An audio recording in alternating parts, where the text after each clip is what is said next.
കുട്ടനായ കിട്ടുകരടിയെയും അവന്റെ അമ്മയെയും കണ്ടില്ലേ? അങ്ങകലെ ഒരു മരമുണ്ട്. അതിന്റെ മുകളിലോ ഒരു തേനീച്ചക്കൂടുണ്ട്. അതിലെ തേൻ കുടിക്കാനായി കൊതിച്ചു നിൽക്കുകയാണ് തേൻകുതിയനായ നമ്മുടെ കിട്ടുകരടി. പക്ഷെ പാവം കിട്ടുവിന് തേനീച്ചക്കൂടിനടുത്തെത്താൻ നമ്മുടെ സഹായവും വേണം. കിട്ടുവിന്റെ അടുത്ത് നിന്നും മരത്തിലേക്കുള്ള വഴിയിൽ ചില കളങ്ങൾ കണ്ടില്ലേ? അവയിൽ ചില അക്ഷരങ്ങൾ ഒളിഞ്ഞിരിപ്പുണ്ട്. ഇങ്ങനെ ഒളിഞ്ഞിരിക്കുന്ന അക്ഷരങ്ങൾ എഴുതി പൂർത്തിയാക്കിയാൽ മാത്രമേ കിട്ടുവിന് വഴിതെറ്റാതെ തേനീച്ചക്കൂടിനടുത്തെത്താൻ കഴിയൂ. നിങ്ങൾക്കും കിട്ടുവിനെ സഹായിക്കാമോ? എന്നോടൊപ്പം വരൂ. കൂട്ടുകാരെ, നമ്മളെ കാത്തിരിക്കുന്ന കിട്ടുകരടിയെ കണ്ടില്ലേ? നമുക്ക് അക്ഷരങ്ങൾ എഴുതി തുടങ്ങിയാലോ?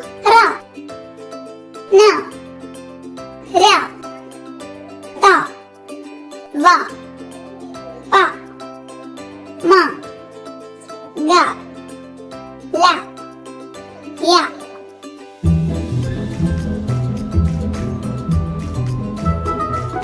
കൂട്ടുകാരെ, നമ്മളെല്ലാവരും അക്ഷരങ്ങൾ കൃത്യമായി എഴുതി പൂർത്തിയാക്കിയത് കൊണ്ടാണ് കിട്ടുകരടിക്ക് വഴി തെറ്റാതെ തേനീച്ചക്കൂടിനടുത്തെത്താൻ കഴിഞ്ഞതും അവന് വയറ് നിറയെ തേൻ കുടിക്കാൻ പറ്റിയതുമൊക്കെ. നാം പഠിച്ച അക്ഷരങ്ങൾ കൃത്യമായി ഓർത്തതുകൊണ്ടും എഴുതിയത് കൊണ്ടുമാണ് നമുക്ക് കിട്ടുകരടിയെ സഹായിക്കാൻ കഴിഞ്ഞത്. ഇനിയും അക്ഷരങ്ങൾ കൊണ്ട് ഒരുപാട് വിദ്യകളുണ്ട്. അവ എന്തൊക്കെയാണെന്ന് നമുക്ക് ഈ പുസ്തകത്തിലൂടെ പരിചയപ്പെട്ടാലോ? തയ്യാറല്ലേ? എന്നോടൊപ്പം വന്നോളൂ.